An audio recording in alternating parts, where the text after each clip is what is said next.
आप देख रहे हैं रोशन पाकिस्तान न्यूज। इस्लामाबाद में मुनक्कदा माहौलियाती कॉन्फ्रेंस से खिताब करते हुए वजीर एअज़म इमरान खान का कहना था कि पाकिस्तान कुदरती वसाइल और खूबसूरती से माला माल है। यहाँ घने जंगलात, तवील सहरा और बुलंद पहाड़ी सिलसिले हैं। He made protecting environment a spiritual duty. He said that live for the next world as if you will die tomorrow. Live for the next world as if you'll die tomorrow, so you have to be doing your best deeds. But live for this world as if you will live for 1,000 years. So whatever you do today, you must understand the impact it will have on future generations. My love for environment started when I was in school. Our summer was spent in the hills close to Islamabad, the foothills of the Himalayas. And winter was spent, most of the winter, weekends shooting partridge in various parts of Pakistan. So I was one of those fortunate Pakistanis who saw the diversity of the country. From east to west, north to south, it is a very diverse country. It has 12 ecological zones in Pakistan.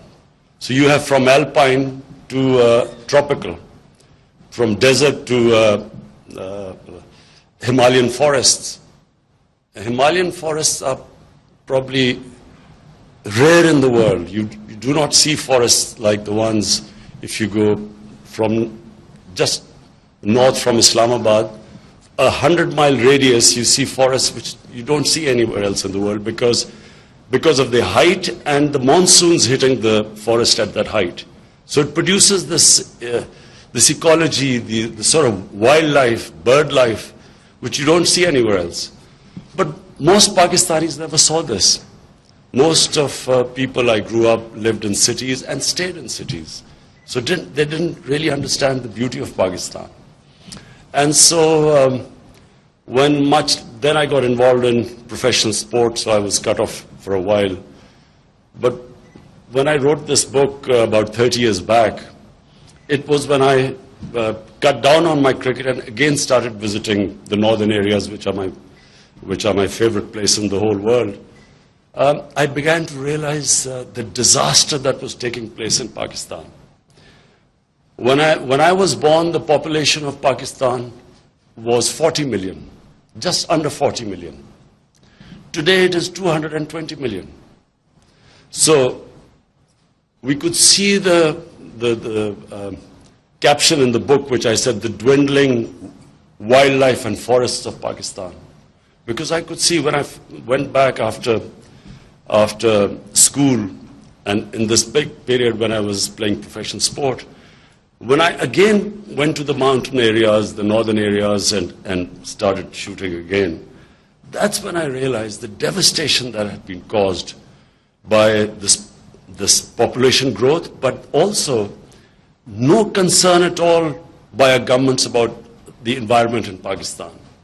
And I repeat, the reason was in fact, all the decision makers came from cities, and they did not really know what was happening outside the cities.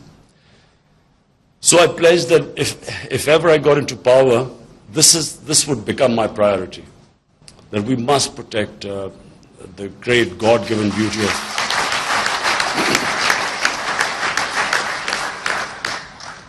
I still think people in Pakistan do not understand the diversity in this country and the beauty of the country. Because most of the people live in cities. And I mean influential people, opinion makers. They live in cities. Most of them don't go out of cities.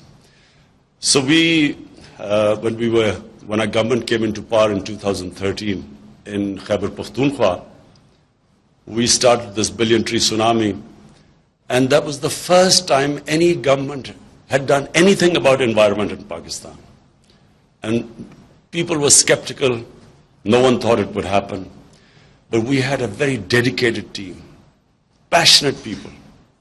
And the magic formula of success We involved the local communities, young people, women. So this is the formula. When people become stakeholders, people living in those areas, that's how you succeed. And when they see the benefits of protecting the environment. So when we won the general elections, we had this very ambitious plan of 10 billion trees. 10 billion trees means involving the whole country, and especially the young people. The first year has been just planning it, just as it was in Khyber Pakhtunkhwa. Our first year was basically getting the infrastructure, the nurseries, people involved, and then started the plantation. So now this year is the year when we will start a massive program all over Pakistan.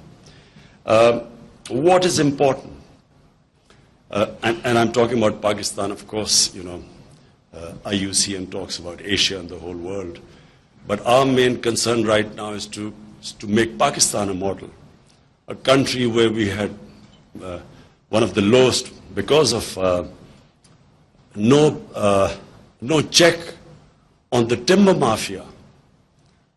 When we started the conservation plan of 1 billion trees in Khyber Pakhtunkhwa, the biggest problem we had was this mafia, the timber mafia. 10 of our forest guards were shot, killed by the timber mafia. So the government and the timber mafia previously was protected by politicians. That's why they were so powerful.